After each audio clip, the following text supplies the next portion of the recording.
A shadow crosses the grass. No sound, no warning. Then, talons. Contact. This is the moment every predator lives for. But this time, something's wrong. The prey isn't dying, it's climbing. To understand what's about to happen, you need to understand what an eagle is built for. A hunting eagle can dive at speeds over 150 miles per hour. Its eyesight is estimated to be 4 to 5 times sharper than a human's, sharp enough to spot movement from over a mile away. Species like the martial eagle and the brown snake eagle are documented apex hunters of open savanna and bushveld, states known for preying on some of the most dangerous reptiles on the continent. Researchers studying Kruger National Park's raptors have recorded brown snake eagles successfully taking down venomous species, including cobras, as a normal part of their diet. The talons close with crushing force. The strike is usually final. In most documented encounters, that's the whole story. Eagle dives, eagle grabs, eagle flies off to eat. This time, the eagle has a snake in its grip. By every normal measure, this hunt is already over. So why is it still fighting? Snakes don't have wings. They don't have hands. They can't outrun a bird that just dropped out of the sky at them. What they have is a body built entirely around one motion, the coil.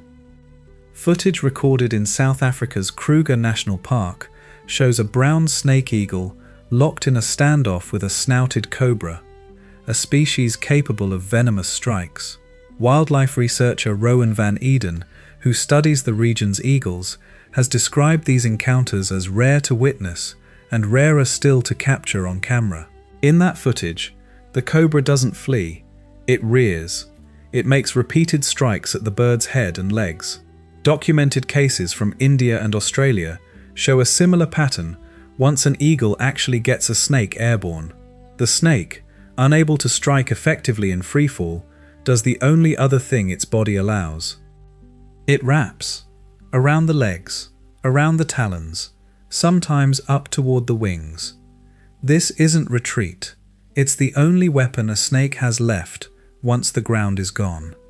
And an eagle mid-flight has a problem no perched predator ever faces. It cannot let go without falling prey to gravity itself. Picture the physics of it. An eagle needs its talons free to steer, to brake, to land. A snake, wrapped around those talons, throws off the whole system.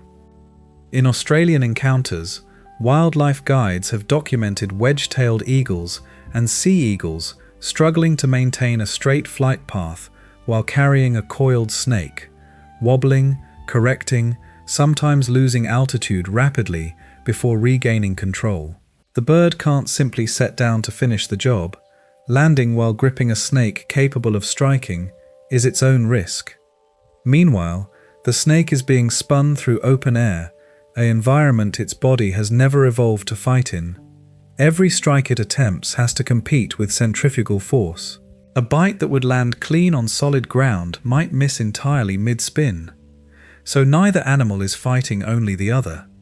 Both are fighting gravity. The eagle can't release its grip. That risks a fall or a retaliatory strike to an unprotected area. The snake can't escape the grip. There's nothing to push off of at altitude. It becomes a standoff with no ground to retreat to and no safe way to strike. Somewhere below, the earth is getting closer. Something has to give first, but what? Here's what the documented record actually shows. In the large majority of filmed and reported encounters between eagles and snakes, across Kruger National Park, across Australia's wedge-tailed eagle territory, across raptor studies in South Asia, the eagle completes the kill. Snake-eating eagles like the brown snake eagle and martial eagle have evolved specifically around this prey, and their success rate reflects it. But documented exceptions exist, and they are not small. There are recorded cases of snakes delivering strikes mid-flight that force an eagle to drop its prey entirely, sometimes from significant height.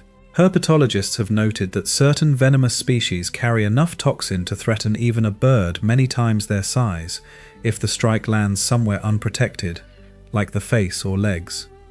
And there's a third outcome that gets far less attention than either side winning. Sometimes both animals go down together. The eagle unable to gain altitude while gripping a thrashing weight, the snake unable to free itself before impact.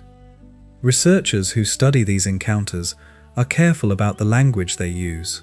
Not the snake decided to fight, not the eagle knew it had won. Just, this is what the behavior looked like.